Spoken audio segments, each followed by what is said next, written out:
Hello everyone.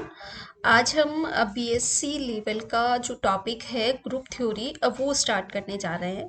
तो सबसे पहले हम बात करेंगे बाइनरी ऑपरेशन के बारे में कि बाइनरी ऑपरेशन क्या होता है। तो देखिए, हमारे पास कोई ए एक नॉन एम्प्टी सेट है। कोई कैपिटल ए है जो कि नॉन एम्प्टी सेट है, अरिक्त समुच्चय है। अब हम डेफिनेशन दे रहे हैं, यदि F A cross A cross A टू ए एक प्रतिचित्रण है, एक मैपिंग है, तो एफ समुच्चय ए में एक द्विचर संक्रिया या द्विआधारी संक्रिया कहलाती है। ठीक है। ए क्रॉस ए टू ए में एक मैपिंग होनी चाहिए, ए क्रॉस ए टू ए में। तो उस एफ को हम द्विचर संक्रिया कह रहे हैं और द्विचर संक्रिया को द्विआधारी संक्रिया भी कहते हैं। अब आगे देखिए एग्जांपल्स इसके। एडिशन और multiplication operations are binary operation in the set natural number, integers, rational numbers, real numbers and complex number। तो एडिशन और मल्टीप्लिकेशन जो ऑपरेशंस होते हैं वो दोनों क्या है, आपके बाइनरी ऑपरेशंस है। कैसे? अगर हम कोई भी एग्जांपल ले लेते हैं, जैसे नेचुरल नंबर से अपन ने 3 ले लिया और 4 ले लिया, अगर हम इस पे एडिशन अप्लाई कर रहे हैं तो 3 + 4 जो कि हमारे पास 7 होगा, तो 7 भी किससे बिलोंग करेगा? नेचुरल नंबर से ही। इसी तरीके से जेड के नंबर्स भी, क्यू के, आर के, सी के, ये सारे प्लस और डॉट के रेस्पेक्ट में बाइनरी ऑपरेशंस होते हैं, द्विचर संक्रिया होते हैं। अब उसके बाद देखिए एक एग्जांपल लिया है हमने, the subtraction operation is a binary operation in Z Q R and C. Z Q R and C के अंदर अपन सब्ट्रैक्शन जो ऑप्शन होता है, सब्ट्रैक्शन जो ऑपरेशन होता है वो भी बाइनरी ऑपरेशन होता है। लेकिन अगर यही बात हम नेचुरल नंबर के अंदर करें, जैसे नेचुरल नंबर में अपन ने 5 ले लिया, एक तो 5 ले लिया और एक 8 ले लिया। अब 5 - 8 करेंगे तो हमारे पास -3 आएगा, जो कि -3 है, वो does not belongs to natural number. तो -3 नेचुरल नंबर के अंदर बिलोंग नहीं कर रहा है, इसीलिए जो माइनस वाली संक्रिया है, सब्ट्रैक्शन जो ऑपरेशन है, वो नेचुरल नंबर के अंदर बाइनरी ऑपरेशन नहीं है। तो ये डेफिनेशन होती है बाइनरी ऑपरेशन की कि ए क्रॉस ए टू ए कोई मैपिंग है, अगर ऐसा है तो उस एफ को हम बाइनरी ऑपरेशन कहते हैं। अब आगे देखिए, आगे हमारे पास है एल्जेब्राइक स्ट्रक्चर, बीजीय पद्धति। एल्जेब्राइक स्ट्रक्चर क्या होती है? एक या एक से अधिक द्विचर संक्रियाओं वाला कोई एक अरिक्त समुच्चय बीजीय पद्धति कहलाता है। कि द्विचर संक्रिया या तो किसी भी स्ट्रक्चर के अंदर एक द्विचर संक्रिया हो या एक से ज्यादा हो और कोई नॉन एम्प्टी सेट होना चाहिए, तो उसे हम एल्जेब्राइक स्ट्रक्चर कहते हैं। फॉर एग्जाम्पल, नेचुरल नंबर को प्लस के रेस्पेक्ट में ये एक एल्जेब्राइक स्ट्रक्चर है, आई को प्लस के रेस्पेक्ट में आर प्लस डॉट। अब यहाँ पर देखिए दो बाइनरी ऑपरेशन है, प्लस और डॉट, तो ये डेफिनेशन होती है एल्जेब्राइक स्ट्रक्चर की। तो कहीं भी इस तरीके का लिखा हुआ आता है तो हम उसको रीड करते हैं एल्जेब्राइक स्ट्रक्चर।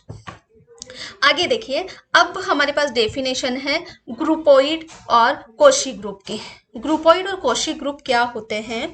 हमारे पास कोई एक एल्जेब्राइक स्ट्रक्चर है, कोई एक बीजीय पद्धति है जी स्टार, और यहाँ पर जी है वो एक अरिक्त समुच्चय है, तथा जो स्टार है ये इस पर बाइनरी ऑपरेशन है, द्विचर संक्रिया है, को ग्रुपोइड कहते हैं।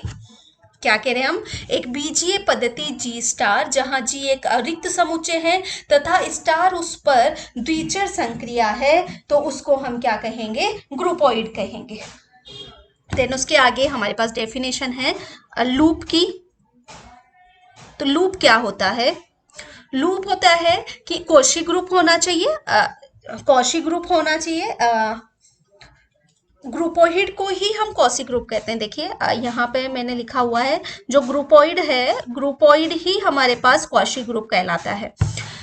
तो लूप क्या कहता है कि पहले तो ग्रुपोइड या कॉची ग्रुप होना चाहिए, और साथ में वो है तत्समक अवयव का, उसके अंदर तत्समक अवयव भी विद्यमान हो, मतलब आइडेंटिटी एलिमेंट उसके अंदर एग्जिस्ट करता हो। जैसे E star A is equals to A star E is equals to A, यहाँ पर ये जो ई है ये तत्समक अवयव है, आइडेंटिटी एलिमेंट है। तो ग्रुप पॉइंट में तो क्या था, कोई एक एल्जेब्राइक स्ट्रक्चर थी हमारे पास में, और लूप के अंदर क्या हो गया कि एक एल्जेब्राइक स्ट्रक्चर हमारे पास होनी चाहिए और उसके अंदर आइडेंटिटी एलिमेंट भी एग्जिस्ट करना चाहिए। अगर ऐसा है तो उसको हमने क्या कहा, लूप कह दिया। अब उसके बाद डेफिनेशन आती है हमारे पास सेमी ग्रुप की। अब सेमी ग्रुप में अब आगे इसी तरीके से ऐड होता जाएगा। हमने क्या कहा सेमी ग्रुप की डेफिनेशन में कि ये कोई एल्जेब्राइक स्ट्रक्चर जी स्टार हमारे पास होना चाहिए, कोई बीजीय पद्धति हमारे पास है, और ये साथ में एसोसिएटिव भी है। एसोसिएटिव का meaning A star B bracket लगा हुआ है, star C is equal to क्या मिल जाए, A star bracket B star C for all A B C belongs to C. अगर ये है मतलब क्या होना चाहिए, एल्जेब्राइक स्ट्रक्चर होनी चाहिए और साथ में एसोसिएटिव भी हो, तो उसको हम क्या कह देते हैं, सेमी ग्रुप कह देते हैं। तो इसके एग्जांपल्स हमने यहाँ पर दिए हैं कि देखिए नेचुरल नंबर डॉट के रेस्पेक्ट में, भाई ये सारे एल्जेब्राइक स्ट्रक्चर तो है ही। अब हमें चेक क्या करना है, यहाँ पर हमें चेक इतना करना है कि ये एसोसिएटिव प्रॉपर्टी को फॉलो करने चाहिए। तो नेचुरल नंबर से आप कोई भी नंबर लो, किसी भी तरीके से ब्रैकेट लगा के उसको सॉल्व करो, नंबर इक्वल ही आपको मिलेगा, जो भी सॉल्यूशन मिलेगा। तो इस तरीके से नेचुरल नंबर भी होता है सेमी ग्रुप। हाँ, प्लस के रिस्पेक्ट में, डॉट के रिस्पेक्ट में, इंटीजर्स प्लस के रिस्पेक्ट में, रियल नंबर भी प्लस के रिस्पेक्ट में, तो ये सब सेमी ग्रुप्स होते हैं। अब सेमी ग्रुप से आगे की डेफिनेशन आती है हमारे पास मोनोइड की। मोनोइड हिंदी इंग्लिश दोनों में मोनोइड ही कहते हैं। अब ये क्या होना चाहिए, सेमी ग्रुप तक तो होना ही चाहिए, सेमी ग्रुप हो और साथ में आइडेंटिटी एलिमेंट इसका एग्जिस्ट करता हो। सेमी ग्रुप का मीनिंग अभी अभी आपने ऊपर देखा था कि क्या होना चाहिए, एसोसिएटिव होना चाहिए। तो ये क्या हो, सेमी ग्रुप हो और साथ में आइडेंटिटी एलिमेंट भी इसमें एग्जिस्ट करता हो। मीन्स क्या है कि एसोसिएटिव और आइडेंटिटी एग्जिस्ट होता हो तो उसको अपन मोनोइड कहते हैं। एग्जाम्पल देखिए, जेड प्लस मोनोइड होता है, Z dot, Q plus R dot is monoid. लेकिन जो नेचुरल नंबर है वो प्लस के रिस्पेक्ट में मोनोइड नहीं होता है। अब क्यों नहीं होता है ये देखिए आप, क्योंकि नेचुरल नंबर से जैसे आपने लिया हमारे पास में, इसमें आइडेंटिटी एलिमेंट एग्जिस्ट नहीं करेगा। और क्यों नहीं करेगा, क्योंकि आपने जैसे मान लो 3 लिया, 3 plus E is equal to, हमें 3 चाहिए। अब ये कब मिलेगा, जब ई की वैल्यू क्या होनी चाहिए, 0 होनी चाहिए, और 0 तो नेचुरल नंबर के अंदर बिलोंग ही नहीं करता है। तो n प्लस जो है वो मोनोइड नहीं होता। क्यों नहीं होता, क्योंकि इसके अंदर आइडेंटिटी एलिमेंट एग्जिस्ट नहीं करता है। क्लियर है यहाँ तक। तो ये सारी डेफिनेशंस थी हमारे पास में। अब जो हमारा टॉपिक है, मेन टॉपिक है ग्रुप, वो स्टार्ट होता है। अब ग्रुप के लिए हमें पता है, सबसे पहले अभी मैं बाइनरी ऑपरेशंस की बात आपके साथ कर चुकी हूँ, एल्जेब्राइक स्ट्रक्चर की बात मैं आपके साथ कर चुकी हूँ। तो मैं ये कह रही हूँ कि जी कोई नॉन एम्पटी सेट है हमारे पास, जी कोई अरिक्त समुच्चय है, जी स्टार एक बीजीय पद्धति है, एल्जेब्राइक स्ट्रक्चर है, यहाँ पर स्टार बाइनरी ऑपरेशन है, इसको हम ग्रुप कहेंगे यदि यह निम्न नियमों का पालन करता है, इन एक्सियम्स को सेटिस्फाई करता है। पहला नियम है इसमें एसोसिएटिव लॉ, साहचर्य नियम। एसोसिएटिव लॉ अभी हमने बात की थी, एसोसिएटिव लॉ की भी पहले जस्ट किसके अंदर, सेमी ग्रुप के अंदर। तो वही एसोसिएटिव लॉ है इसमें। तो एसोसिएटिव लॉ को फॉलो करना चाहिए, जैसे A star B star C is equal to, ये ब्रैकेट की ही कहानी है यहाँ पर। तो ये A star B star C for all A B C belongs to C, associative होना चाहिए हर एक एलिमेंट के लिए। सेकंड, एग्जिस्टेंस ऑफ आइडेंटिटी, तत्समक अवयव का अस्तित्व, तत्समक अवयव का अस्तित्व। इसमें क्या है कि कोई समुच्चय जी है, इसमें संक्रिया स्टार के लिए एक अवयव ई है, जो कि A star E is equal to A is equal to E star A, और for all A belongs to G. प्रत्येक अवयव के लिए हमें तत्समक अवयव मिलना चाहिए। थर्ड डेफिनेशन, थर्ड पॉइंट है इसका, थर्ड एक्सियम है इसका, एग्जिस्टेंस ऑफ इनवर्स एलिमेंट, कि हर एक एलिमेंट के लिए इनवर्स एग्जिस्ट करना चाहिए। तो A star B is equal to identity और बी स्टार ए। अब इस बी को क्या कह रहे हैं हम, इनवर्स एलिमेंट किसका, ए का। बी को ए इनवर्स से व्यक्त करते हैं, इसको ऐसा भी लिख सकते हैं, A star A inverse is equal to E is equal to A inverse star A. मतलब क्या है इसमें यह है कि किसी भी एल्जेब्राइक स्ट्रक्चर को हम ग्रुप कहेंगे जब ये 3 नियमों का पालन करना चाहिए। पहला एसोसिएटिव होना चाहिए, मतलब कि ये प्रॉपर्टी सेटिस्फाई होनी चाहिए। दूसरी ये होनी चाहिए तत्समक अवयव का अस्तित्व होना चाहिए। तीसरा एग्जिस्टेंस ऑफ इनवर्स में A star B is equal to E. अब ये आइडेंटिटी क्या है, जो भी आपको यहाँ मिलेगा ये आइडेंटिटी यहाँ पे हमारा निकल जाना चाहिए। अगर इन तीनों एक्सियम्स को सेटिस्फाई कर रहा है तो उसको हम ग्रुप कहेंगे। कहीं कहीं जगह क्लोजर प्रॉपर्टी भी सेटिस्फाई करवाई गई है। तो क्लोजर प्रॉपर्टी का मीनिंग होता है कि ए और बी अगर जी में बिलोंग कर रहे हैं तो ए स्टार बी भी किस में बिलोंग करना चाहिए, जी के अंदर बिलोंग करना चाहिए। ये क्लोजर प्रॉपर्टी होती है, किसी में हम कहीं बुक्स में ये क्लोजर प्रॉपर्टी भी चेक की जा रही है ग्रुप के अंदर। तो अगर इन सब का पालन कर रहा है तो वो ग्रुप है।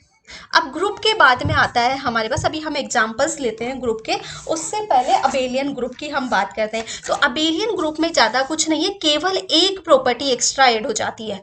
अबेलियन ग्रुप में क्या होता है हमारे पास, केवल एक प्रॉपर्टी एक्स्ट्रा। हम कह रहे हैं कि जी स्टार एक तो ग्रुप होना चाहिए, सबसे पहले क्या होना चाहिए, जी स्टार ग्रुप होना चाहिए। अब जी ग्रुप है इसका मतलब कि 3 प्रॉपर्टी सेटिस्फाई हो रही है, एसोसिएटिव, आइडेंटिटी और इनवर्स। अब इसमें हमें चौथी प्रॉपर्टी लगानी है जो कि होती है कम्यूटेटिव प्रॉपर्टी, और कम्यूटेटिव का मीनिंग होता है A star B is equal to B star A. अगर ये 4 नियमों का पालन कर रहा है तो उस ग्रुप को हम क्या कहेंगे, अबेलियन ग्रुप कहेंगे।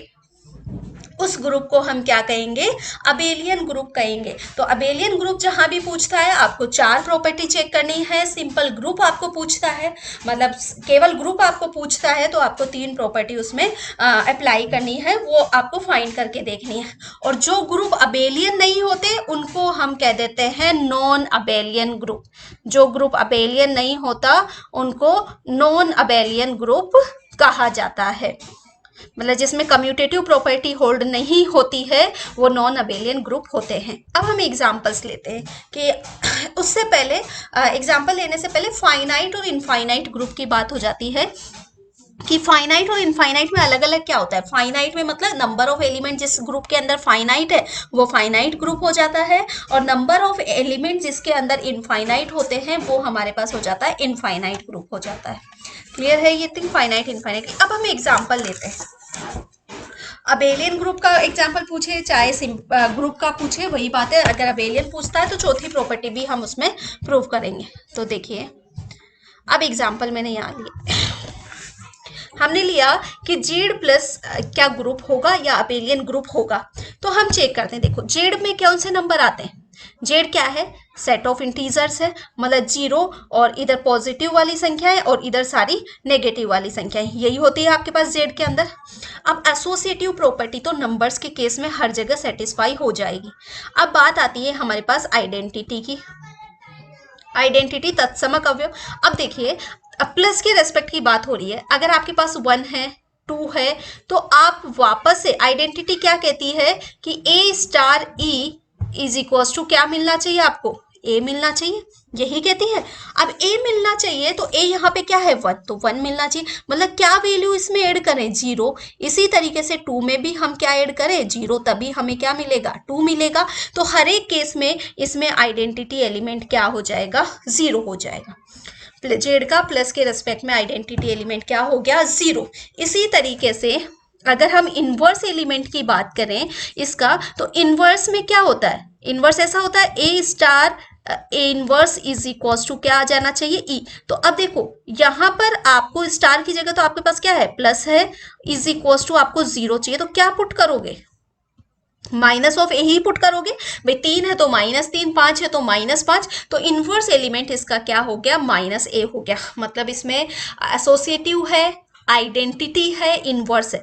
चौथी कम्यूटेटिव आप देख लो, भाई 3 + 4 करो या 4 + 3 करो बात समान मिलेगी, मतलब ये कम्यूटेटिव भी है। तो हम क्या कह सकते हैं, हम क्या कह सकते हैं कि जो जेड प्लस है वो एक अबेलियन ग्रुप हमारे पास होता है, और अबेलियन ग्रुप है और इसकी आइडेंटिटी हमारे पास 0 है और इनवर्स हमारे पास क्या है -a है।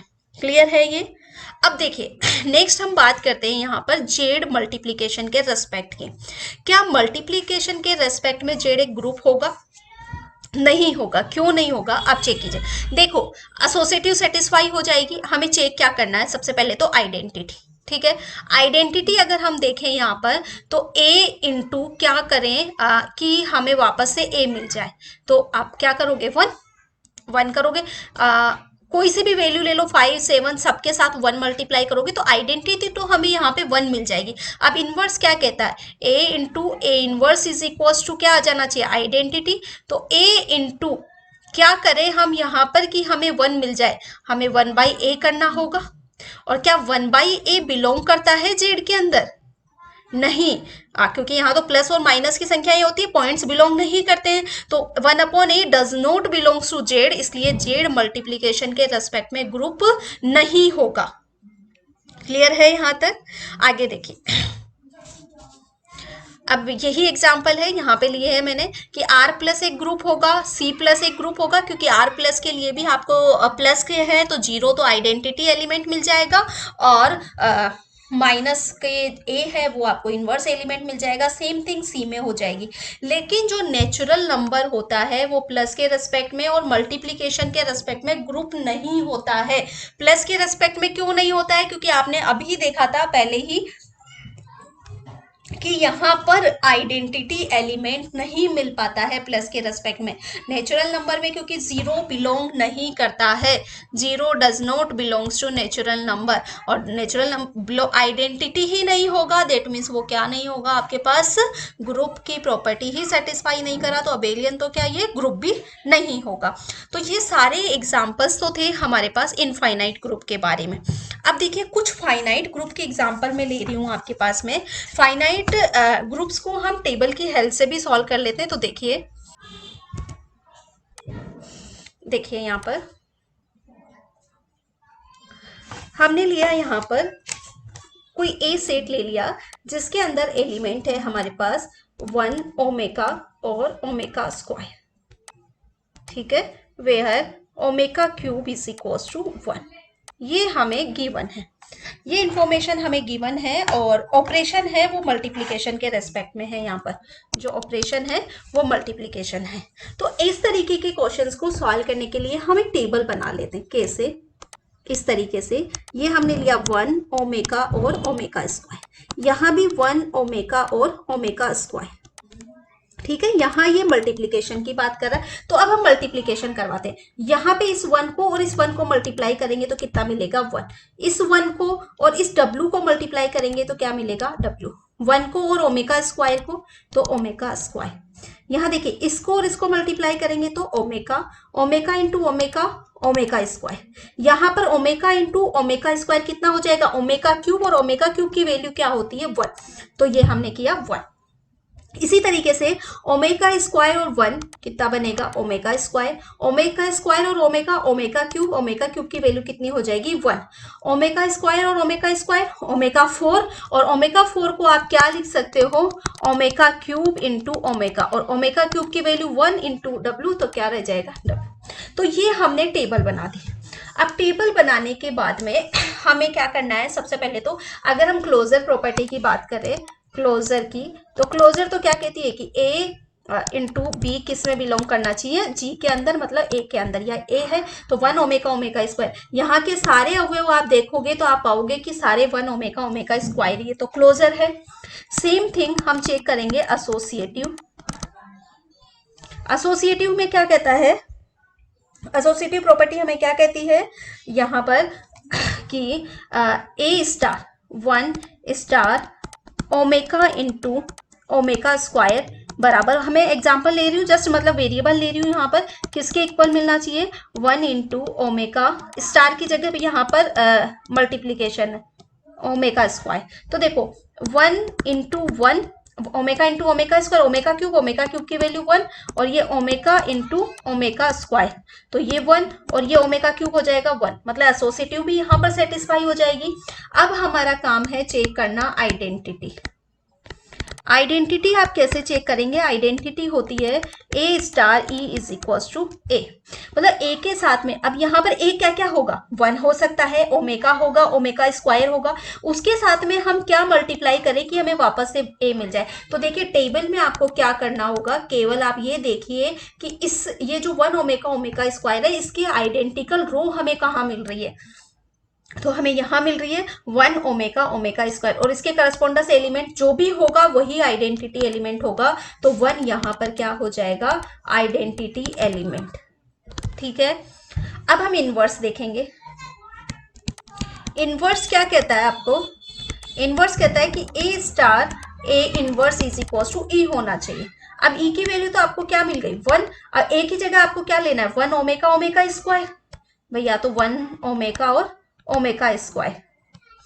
अब आप क्या क्या मल्टीप्लाई करोगे, तो यहाँ पे 1 के साथ में 1 मल्टीप्लाई करोगे, ओमेगा के साथ में 1 लेके आने के लिए क्या मल्टीप्लाई करना पड़ेगा, ओमेगा स्क्वायर, और यहाँ पर 1 लाने के लिए ओमेगा, तो 1 का इनवर्स तो कितना हो गया 1, ओमेगा का ओमेगा स्क्वायर का कितना हो गया ओमेगा। अगर हम इसको टेबल की हेल्प से देखें तो जहां जहां हमें आइडेंटिटी एलिमेंट मिल रहा है, जैसे ये है, ये 1 मिल रहा है, तो 1 और 1 का इनवर्स क्या हो गया 1, कहाँ 1 मिल रहा है यहाँ, तो ओमेगा स्क्वायर का जो इनवर्स है वो कितना हो गया ओमेगा, और अगर यहां से देखें तो ओमेगा का इनवर्स क्या हो गया ओमेगा स्क्वायर। तो हम टेबल की हेल्प से भी पता कर सकते हैं कि किसका इनवर्स कौन सा एलिमेंट होगा, और क्लोजर प्रॉपर्टी भी ये सेटिस्फाई करता है। तो हम क्या कह सकते हैं कि ये क्या है, फाइनाइट ग्रुप है, ए 1 ओमेगा ओमेगा स्क्वायर ग्रुप की सारी प्रॉपर्टी को होल्ड कर रहा है, तो ए एक ग्रुप होगा। हम एक एग्जांपल और ले लेते हैं इसका।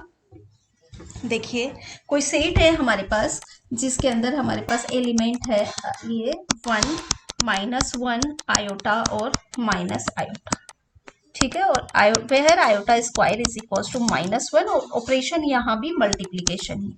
क्या करना है आपको, सबसे पहले टेबल बनानी है, 1 -1 iota minus iota, 1 -1 iota minus iota, कितना आ जाएगा 1 -1 आयोटा माइनस आयोटा, -1 को इससे मल्टीप्लाई किया तो -1 1 माइनस आयोटा और plus iota, iota minus iota, iota iota iota square की वैल्यू -1, और ये कितना हो जाएगा +1।